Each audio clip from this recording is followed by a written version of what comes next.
بسم اللہ الرحمن الرحیم۔ شروع کرتا ہوں اللہ کے نام سے جو بڑا نہایت رحم اور کرم کرنے والا ہے۔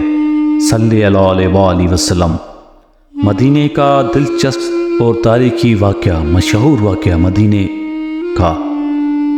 ایک مدینے میں گھر تھا، اس کا نام خوشبو والوں کا گھر کیوں نام پڑا؟ آج یہ واقعہ آپ کے ساتھ میں شیئر کرتا ہوں۔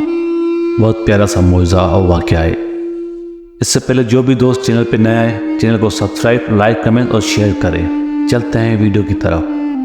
حضرت ابو ہریرہ رضی اللہ تعالیٰ عنہ روایت کرتے ہیں کہ ایک شخص رسول اللہ صلی اللہ علیہ وآلہ وسلم کی خدمت اقدس میں آیا اور عرض کیا کہ یا رسول اللہ صلی اللہ علیہ وآلہ وسلم، میں نے اپنی بیٹی کا نکاح کر دیا ہے اور اسے اس کے خاوند کے پاس بھیجنا چاہتا ہوں۔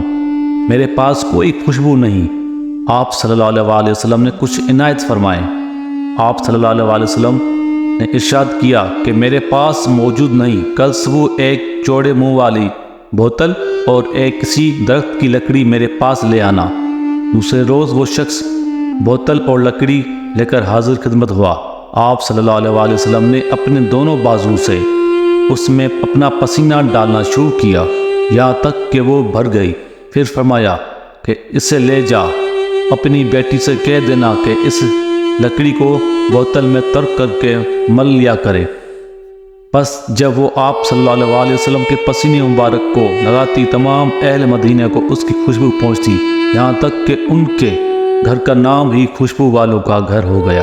سبحان اللہ صلی اللہ علیہ وآلہ وسلم۔ یہ دنیا میں کہیں بھی نہیں ملے گا آپ کو ایسا حسین و جمال خوشبودار بدن۔ یہ بہت مشہور مدینے کا واقعہ ہے، معجزہ ہے۔ اس کو آگے پھیلائیں، دین کی بات پھیلانا صدقہ جاریہ ہے۔